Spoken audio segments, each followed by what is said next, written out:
Hey, Tux Aruturi here, owner of the Baby Cut Shop in Chelsea.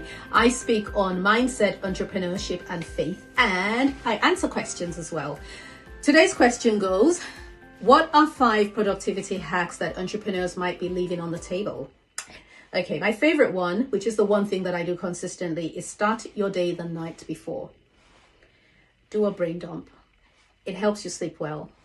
Empty every thought on paper, in your planner, your diary. You don't even need to put them in any particular order. You don't need to put them in time slots either or make appointments. Just put it all on paper and go to sleep. It's the best thing, along with your gratitude. Make sure you do your gratitudes as well, because that's really helpful too. Helps you sleep well. And then you wake up in the morning feeling refreshed and ready to take on the day. Something else I do is put one thing to look forward to. I learned that from my coach, Valerie Burton, years ago. Put one thing on the list that you're really looking forward to, and that gets you going, because, you know, being an entrepreneur means that you will not always have good days. Or should I say you will not always have bad days, because that's what it feels like to me these days. Like my good days are sporadic, not the other way around.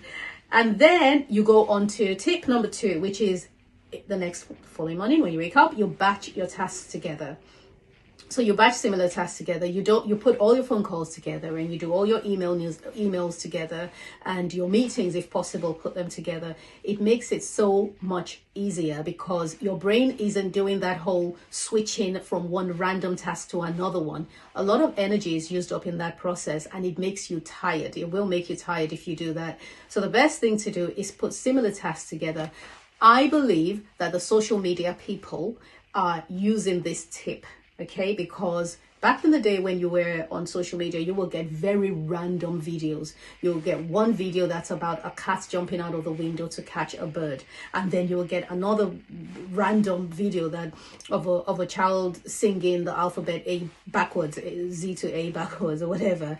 But now they're all kind of all similar, and it just stops the brain from switching over, stops you from being tired or jolted out of your stupor and switching off the app and going up. No, that's not going to happen. Now what happens is we're stuck there, because one story is leading to the next, and it's all making sense, and our brain always wants to make sense. So batch similar tasks together, because it's less work for you. The third tip, plant 3 seeds and pull 3 weeds. Plant 3 seeds and pull 3 weeds. I thought I said plant three weeds. We don't want to do that. I learned this from Angela Giakim, and Angela is the founder of Savor the Success, and I think it's Oma Roma is the name of her spa brand, but she's a dynamic businesswoman, love her to bits. And her planner, Savor the Success, or just called Savor now, I think, had this instruction to send 3 ships are sailing. So sending 3 ships means you just put your goods on them, your plan, your whatever it is you want, and then you send it off. It basically just means investing in something that you're not going to get the returns immediately, but one day the ships will come back with goods on them. So planting 3 seeds means obviously the seed is not going to bear fruit immediately, but it will bear fruit in the future. Pulling 3 weeds is example paperwork, anything that you don't like to do, but you have to do to keep the business going. Number 4 is have meeting days if possible. This is something I recently started to do. So I only started doing it because I struggle still sometimes a little bit with being a people pleaser. And it means that when people request meetings with me, I would struggle to say I can't, because my plate is really full and overflowing. I would struggle.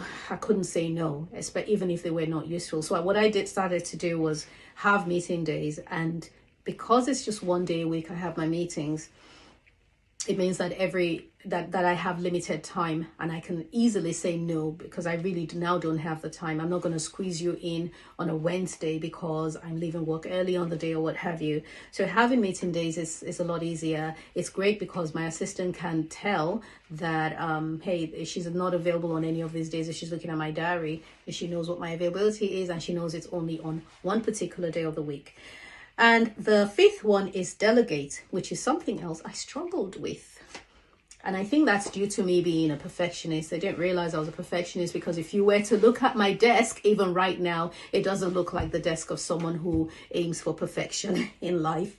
But the reason why I see that as a perfectionist trait is because the thought that went through my mind when I would try and delegate, or when I had the opportunity to and I wouldn't, is they wouldn't do it as well as I can, and so I'll do it, and I end up piling up so much on my plate. The other thing that I think, another reason was, I think I was addicted to the dopamine fix of doing things myself. You know, when you complete a task and then you just get this whoosh rush of dopamine, that's what I was hooked on, and I wouldn't delegate, but it was killing me. I'm a lot better now. People pleasing also came into the picture, because I'm like, oh, I don't want to offend them. Like, I would say, please, can you pretty please help me send this email, please, and thank you, and please, actually, you know what, don't worry, don't send it, I'll send it. You know, I don't want to bother you, even though that's what they were hired to do. What have I left out? What productivity hacks can you add to this list? And did any of these resonate with you? Can't wait to hear from you. If you want to know more about what I do besides designing beautiful nursery and children's spaces at the Baby Cut Shop, head to my website, tuxarotere.com. You'll find opportunities to attend a workshop, ask me to coach you in your life or business, or consult with you. And I've got some inspiring material on there. And if you haven't watched my TED Talk, what are you waiting for? It's called The Superpower of Authentic Storytelling, and it's available on TED's website and on YouTube. Have a lovely day. I'll talk to you soon.